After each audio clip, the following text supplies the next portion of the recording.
Do you ever look at someone's face and instead of seeing a friend, you feel your body tighten just a little, like instinctively bracing for impact? Do you listen to someone's warm promise and feel a cold knot form in your stomach, as if your mind is already preparing for the moment it will break? You move through the world like a person walking through a quiet forest at night, alert, scanning, waiting, not for danger you can point to, but for the danger you've learned to expect. People see your strength, your independence, your composure. They don't see the fortress you live behind, a fortress you never meant to build, a fortress made of instincts, not choices, a fortress built by wounds that still ache beneath the surface. And here's the truth almost no one ever says: you're not cold, you're not distant, you're not too guarded, you are wounded, and your mind is protecting you the only way it knows how. This video isn't about judging that fortress. It's about understanding its architecture stone by stone so that one day you can stop surviving behind the walls and start deciding who you want to let in. So here's the real question, not the one you ask out loud, but the one that lives underneath every guarded breath. Why is trust so hard for you when you want connection so deeply? In the next few minutes, we're going to trace that feeling back to its origins, your childhood wiring, your past betrayals, the moments that taught your nervous system to fear closeness. We won't just uncover what you feel, we'll uncover why the wall was built and how you can someday build a door. Let's begin.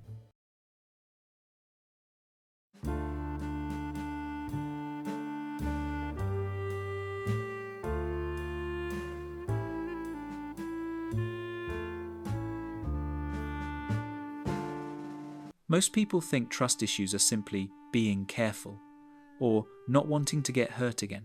But if you live with chronic mistrust, you know it's so much deeper than that. This isn't caution. This isn't street-smart awareness.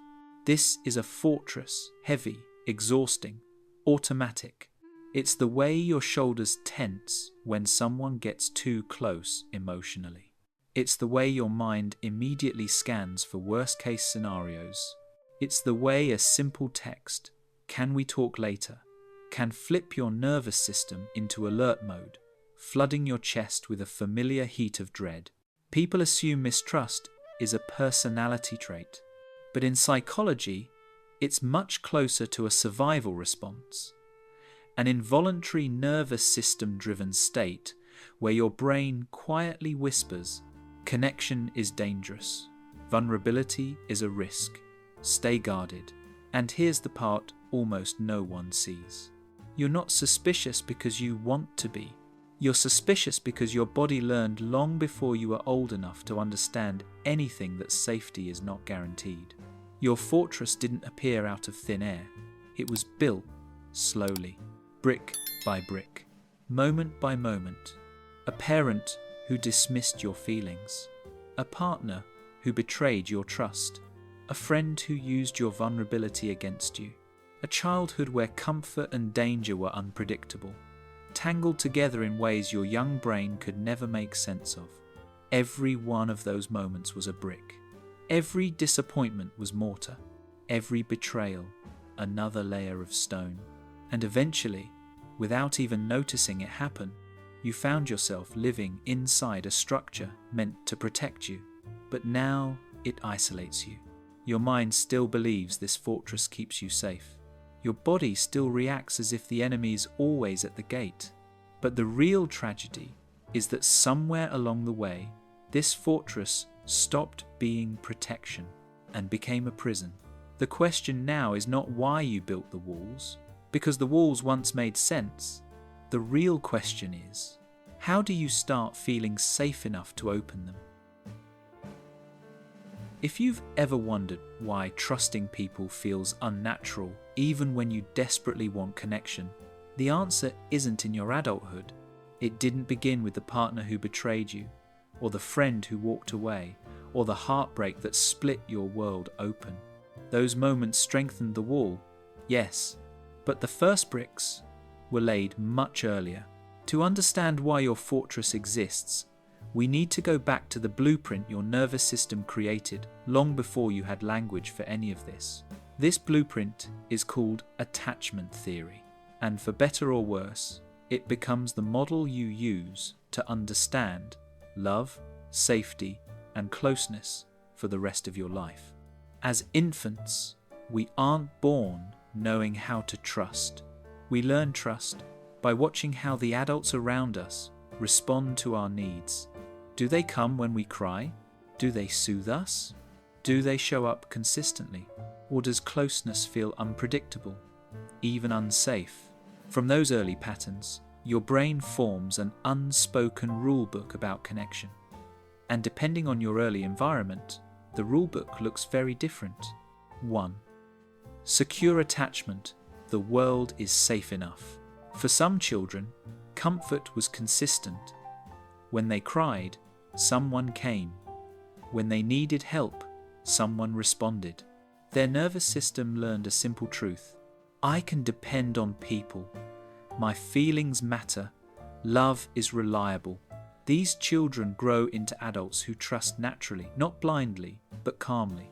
They believe people can be flawed and still be safe. They don't expect perfection, and they don't see vulnerability as danger.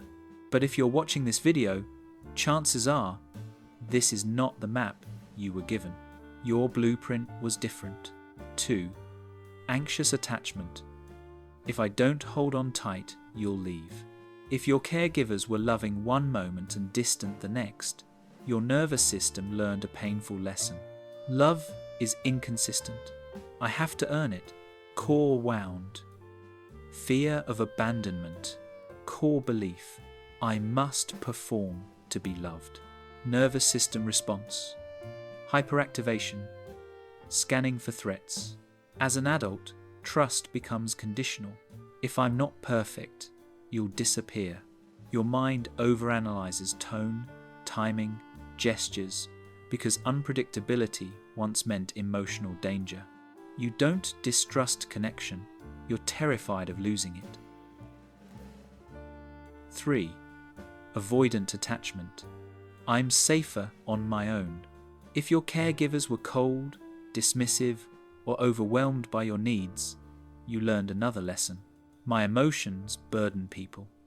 Vulnerability leads to rejection. Core wound. Rejection of needs. Core belief. Depending on someone equals losing myself. Nervous system response.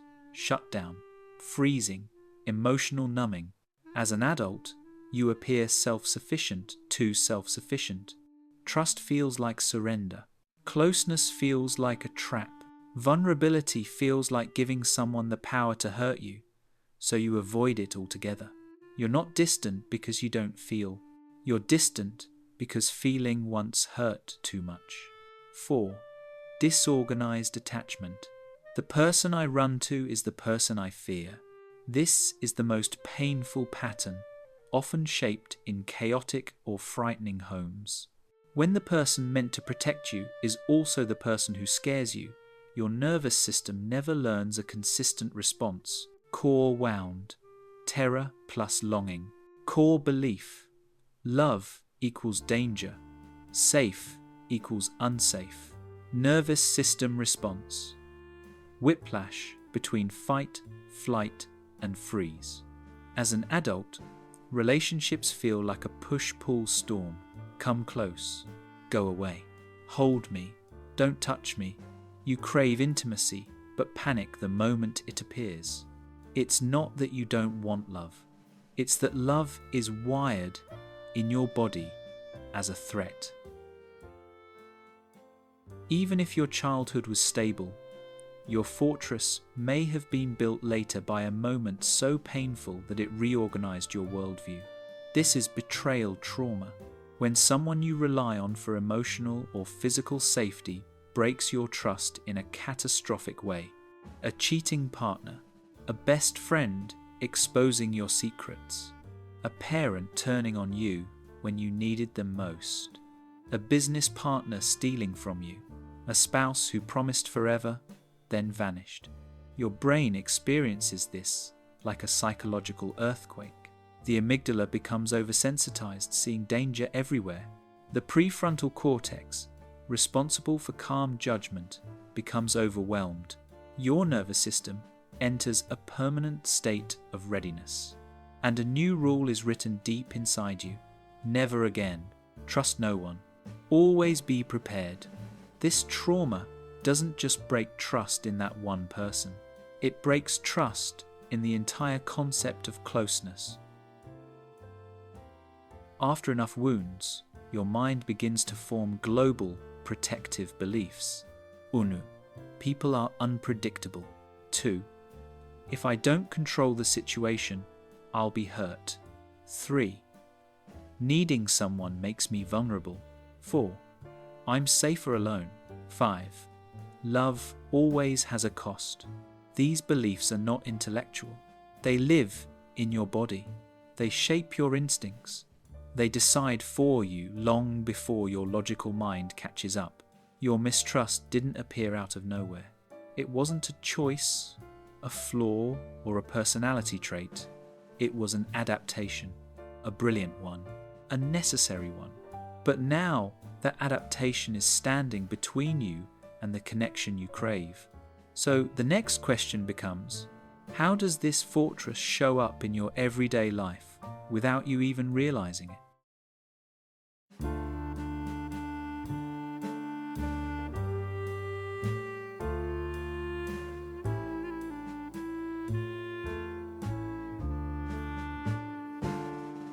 You don't wake up in the morning and decide, today I'm going to mistrust people.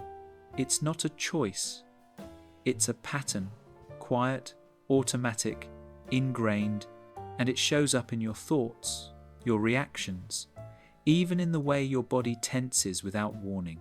For someone who struggles to trust, daily life becomes a subtle emotional minefield, and most of the time, no one around you even notices. Hypervigilance is often the first sign. You're not just listening to what people say. You're listening for what they really mean. A friend cancels plans, and your mind instantly starts searching for hidden messages. Are they tired? Are they annoyed? Are they pulling away? Did I do something wrong? A text with a different tone, a partner replying later than usual, a co-worker seeming distant. These small shifts trigger a surge of analysis for your nervous system performs automatically. Not because you're paranoid, but because your past taught you that danger rarely announces itself directly. It hides between the lines. And this constant scanning is exhausting. Your mind never truly rests. Then comes self-sabotage. Not because you want to destroy anything, but because part of you needs proof you're safe. You test people to measure their loyalty. You hold back your emotions to see if they'll notice. You pull away to see if they'll come toward you. Sometimes you start conflicts you don't mean, just to check whether someone will fight for you or walk away. And when they finally leave, it hurts, yet there's this painful sense of confirmation. I knew it. People always leave. What you don't realize in that moment is that many of these patterns began as protection and slowly turned into walls. You may also experience all or nothing thinking. In your world, people are either completely trustworthy or completely unsafe. There is little room for humanity, for imperfection, for nuance. A partner forgets something important, and your mind jumps to, I can't rely on them. A friend sets a boundary, and you interpret it as rejection. A co-worker seems distracted, and you assume they're judging you. Most people can tolerate small ruptures in relationships, but for someone shaped by betrayal, even a minor disappointment feels huge. It doesn't feel like a mistake. It feels like a threat. And then there's the paradox of control. The more you try to control relationships, the less safe you actually feel. Predicting every outcome makes life unpredictable. Testing people pushes away the very ones you hope will stay. Avoiding vulnerability attracts people who avoid intimacy. Staying guarded invites those who prefer distance. The fortress feels like safety, but it keeps pulling you into dynamics that reinforce your fear. You're not choosing pain, but you are choosing what's familiar, because to your nervous system, familiar danger feels safer than unfamiliar love. Mistrust shapes the way you think, the way you connect, the way you show up in the world. But recognizing these patterns isn't the end of the story, it's the turning point. Now that you see how the fortress operates in your everyday life, the question becomes, how do you build a gate? How do you start trusting again without losing yourself? There's a side of mistrust that people rarely talk about. Not the fear, not the caution, but the cost. Because when you can't trust anyone, life doesn't just feel lonely, it becomes smaller. You start keeping your guard up even around the people who care. You never fully relax into friendships. You keep romantic partners at arm's length, just enough to feel connected, but never enough to feel vulnerable. You become the strong one, the independent one, the one who doesn't need anything. And on the outside, that looks admirable, but on the inside, it's a quiet form of starvation. You miss opportunities not because you lack ability, but because you don't trust the people offering them. You hold back your dreams because sharing them feels risky. You never allow anyone to truly know you, the unfiltered you, the messy you, the tender you.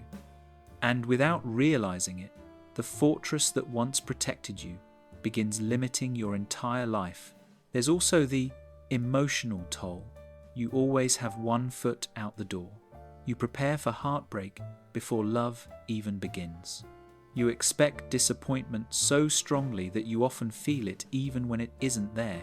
Your body carries the weight of vigilance like extra armor, heavy, tiring, necessary, but suffocating. And maybe the hardest truth of all is this: mistrust protects your heart, but it also isolates your soul.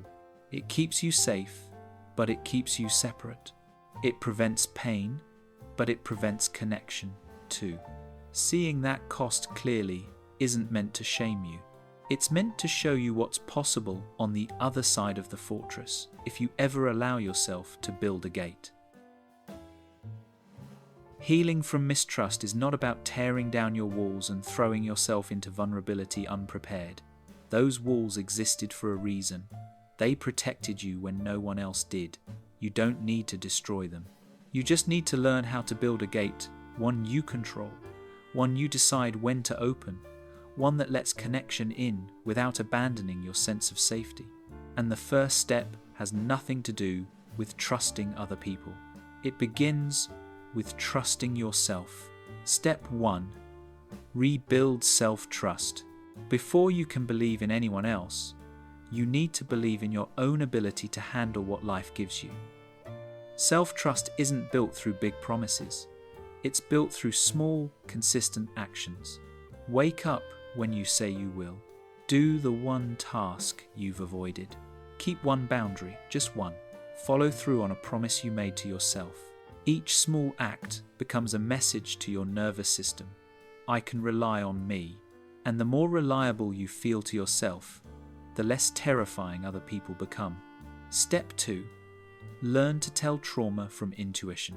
People with trust wounds often mistake urgency for truth. A trauma response feels like a scream, fast, loud, panicked. Intuition feels like a quiet knowing. A partner replies late and trauma whispers, they're losing interest. Intuition simply says, something feels a little off, let's observe. When your mind spikes, pause. 3 breaths, ask. Is this my past talking or my present? That pause is power. Step 3. Graduated exposure rewiring. Trust slowly. Trust is not a leap. It's a ladder. Start with low-stakes vulnerability. Ask a coworker to watch your things for 2 minutes. Share one small honest thought with a friend. Let someone help you with something tiny. When nothing terrible happens, your brain begins to update its script gently, slowly, safely. Step 4. Heal through the body, not just the mind. Mistrust lives in the nervous system, so healing must reach the nervous system too. Grounding exercises, breath work, somatic practices that teach your body how to feel safe again. Safety is not an idea, it's a physical sensation. Step 5. Seek professional tools when needed. CBT, to challenge core beliefs. EMDR, to release stored trauma. IFS, to understand the protective parts inside you. Therapy isn't weakness, it's self-loyalty. You don't have to open your gate wide, just enough to let the light in, just enough to remind yourself that safety can exist on the other side. The fortress you live behind was never a flaw. It was a masterpiece of survival, built in moments when you had no choice but to protect your heart. And healing doesn't ask you to tear it down. Healing simply asks you to become its gatekeeper. Not the frightened child trapped inside the walls. Not the wounded version of you who believed danger was everywhere, but the wiser, stronger you who now understands something essential. You get to choose whom you let in. You get to choose how far. You get to choose how fast. The goal isn't to trust everyone. That would be naive. The goal is to no longer fear the act of trusting itself. To know that if someone enters your life and hurts you, you will not collapse. Because you have yourself now, your clarity, your resilience, your boundaries, your voice, and maybe one day, when you feel ready, you'll open the gate just a little, and someone kind will be standing on the other side, not to break your walls, but to meet you exactly where you are. If this video helped you understand yourself more deeply, make sure to subscribe for more psychology content. And in the comments, tell me, what is one small promise you can keep to yourself today?